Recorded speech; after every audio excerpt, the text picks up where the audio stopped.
Fala pessoal, vou começar esse vídeo aqui discutindo de forma bem básica esses dois conceitos, juros compostos e juros simples. Para quem já entende do assunto, pode adiantar aí na linha do tempo do vídeo, passar para o segundo capítulo.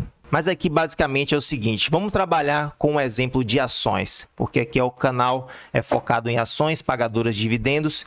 E a questão é a seguinte, suponha que durante o ano aí você vai recebendo dividendos e toda vez que você recebe dividendo, você saca esses rendimentos.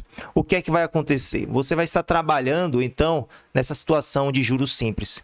Porque a taxa de juros aqui, ela vai estar incidindo sempre apenas sobre o capital inicial e nunca sobre um capital acrescido aí de um rendimento. Nessa equação de juros simples, o que é que a gente tem aqui? O montante, que seria o capital final após o investimento. Esse C seria aquele dinheiro inicial que você colocou ali para render. O I é a taxa de juros. E o N seria o tempo. Já se você está em outra situação, todo o rendimento que cai na sua conta, os proventos, dividendos, você reinveste. Você está sujeito, então, aos juros compostos. E na equação dos juros compostos, você tem ali as mesmas grandezas, só que com uma diferença aqui, ó, no tempo. O tempo está no expoente. Então, você já escutou aquela expressão crescimento exponencial? Significa que o tempo nesse crescimento, ele está ali no expoente. Então, nesse caso, o seu montante aqui, que é o seu capital final, ele terá um crescimento exponencial. Pessoal, eu vou colocar aqui mais para frente como eu uso os juros compostos a meu favor, mas eu queria deixar claro que o principal dos juros compostos é o tempo, porque é ele que está ali no expoente e que vai fazer com que o montante tenha um crescimento exponencial. Mas eu vou mostrar que não é só o tempo que importa. O tempo, sim, é o principal fator, mas existe um detalhe ali que pode fazer toda a diferença. Então, tomando um exemplo de um investimento de R$10.000 ao juros simples, né, a uma taxa de 10% ao ano, o que é que a gente vai ter no final de 10 anos? Um capital de R$20.000. E ao final de 15 anos, a gente vai ter um patrimônio de R$25.000. Se nós considerarmos agora os juros compostos, o mesmo exemplo de R$10.000 com a mesma taxa de juros, ao final de 10 anos, a gente já tem os R$25.000 que a gente teria ali em 15 anos com juros simples. E em 15 anos aqui, com juros compostos, R$ 41.772. Vou deixar esse link aqui para vocês, pessoal, que tem 99 ensinamentos do lendário sócio da Berkshire Hathaway, Charlie Munger, que faleceu recentemente. E basicamente um desses ensinamentos é: nunca interrompa a composição. Ou seja, reinvista sempre os seus dividendos. Agora que a gente já entendeu isso, vamos trabalhar apenas com os juros compostos. Mas só obrigado aqui a antes pedir o seu like, porque só assim o YouTube vai entregar esse conteúdo para outras pessoas. E é um conteúdo importante porque trata de um assunto básico. E também te pedir para você se inscrever no canal, que já nos fortalece aí para nós continuarmos esse trabalho.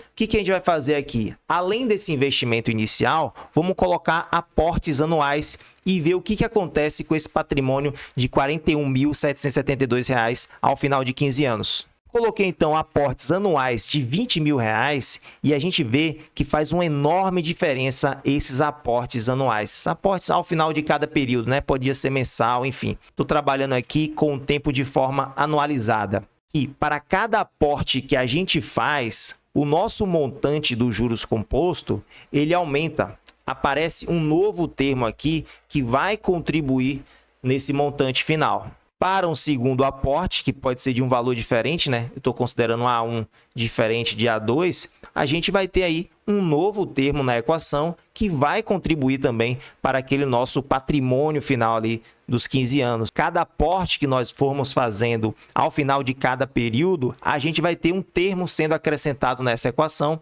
e esse termo ele contribui para o nosso montante final. Então, a gente vê que é muito importante esses aportes periódicos. Tá, mas o que eu queria chamar a atenção de vocês aqui é o seguinte. Essa questão do aporte de R$20.000 era uma situação que eu estava vivendo, só que ele estava muito pesado no meu orçamento fazer 20 mil por ano de aporte. Então, o que eu fiz? Preciso reduzir esses 20 para uns R$15.000. que vai acontecer? Bom, deixa eu só escrever aqui, ó, esse 344 mil, vou colocar aqui, esse 677 eu vou colocar aqui para a gente não perder. Então, já coloquei aqui do lado para a gente ficar ciente que esse valor é o que a gente tinha ali se considerarmos os aportes de 20 mil reais e se colocarmos agora 15 mil. Colocando então aportes anuais de 15 mil reais, o que acontece?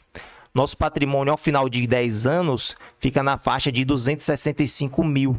Era 344 mil com os aportes de 20 mil reais. Então, esses 5 mil reais ao ano está fazendo uma grande diferença. Observe que ao final de 15 anos, 518 mil a gente teria com esse aporte de 15 mil reais. Se fosse 20 mil reais, seria 677 mil. Mais de 100 mil de diferença. Então, o que foi que eu pensei? Eu preciso aportar mais, só que não consigo. Então, onde é que eu posso mexer nessa equação para conseguir ganhar mais? Na taxa de juros, pessoal. Eu preciso, então, aumentar essa taxa de juros de 10% para algo maior do que isso aí. Para tentar reaver aquele patrimônio que eu estava enxergando investindo 20 mil reais.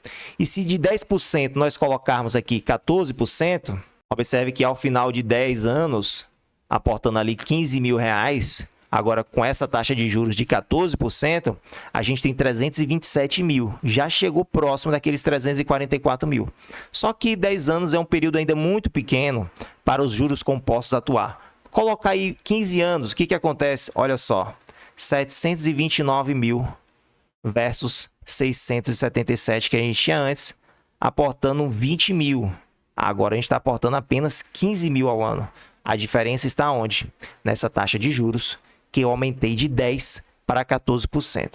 Então, o meu racional, no fim das contas, está aqui em aumentar essa taxa de juros, já que eu não consigo aumentar esse meu aporte anual. Agora, para você conseguir 14% ao ano é muita coisa. Com os dividendos apenas, não dá. Os dividendos às vezes chegam a 8%, 9%, 10% ali com muita boa vontade, só que fica faltando ainda 4%. Como é que a gente consegue esses 4%? Então, eu percebi que eu precisava estudar mais, conhecer mais a Bolsa de Valores, as possibilidades de ganho e não poderia me limitar apenas ao ganho de proventos, JCP e dividendos.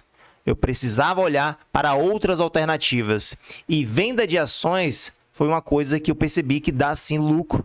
A gente precisa procurar algumas situações assimétricas, onde o preço da ação ficou muito esticado. É algo que a gente precisa estudar, precisa se dedicar, mas que eu fiz bastante em 2023. Bastante talvez não seja o termo adequado, mas fiz e consegui ali um ganho superior a 2 mil reais, o que me gerou, o que me completou ali a porcentagem que eu precisava para fazer os 14%, né? Na verdade, eu cheguei a fazer mais de 19%. Além disso, venda coberta de opções, que você pode fazer a venda coberta de calls, caso você tenha as ações, e pode fazer a venda coberta de put, caso você tenha ali dinheiro em caixa para aportar num eventual exercício. E por último, temos aluguel de ações, que é algo que eu já tentei fazer, mas o retorno foi tão pequeno que eu prefiro então fazer uma venda coberta de call do que fazer esse aluguel de ações. Vou deixar esse artigo aqui para vocês, pessoal, que eu acho que essa Mobius aqui está associada com a Toro Investimentos, mas enfim, é um site, uma espécie de site de educação financeira, mas se você bobear, tem até empréstimo para você pegar aqui. Então, vá com calma, leia esse artigo aqui, escrito por esse cidadão Marcos Vitor, eu achei bem interessante.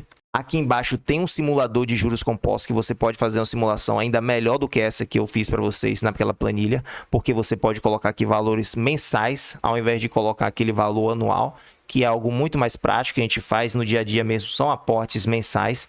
Então, eu fiz essa simulação aqui e olha só que eu encontrei 440 mil ao final de 15 anos de investimento de R$1.000 a uma taxa anual de 10%, um valor inicial de R$10.000. Olha só o gráfico dessa composição, pessoal. O valor investido ele acaba sendo menor do que o valor que ganharíamos em juros. O poder do crescimento exponencial é exatamente esse gráfico, que vai chegando a um certo ponto, ele vai inclinando cada vez mais e vai explodir. Então é isso aí, pessoal. Se você gosta desse tipo de conteúdo, falar sobre ações, falar sobre esses assuntos interessantes, esses insights para os nossos investimentos, já se inscreve no canal, também ativa aí o sininho das notificações. Um grande abraço e até o próximo.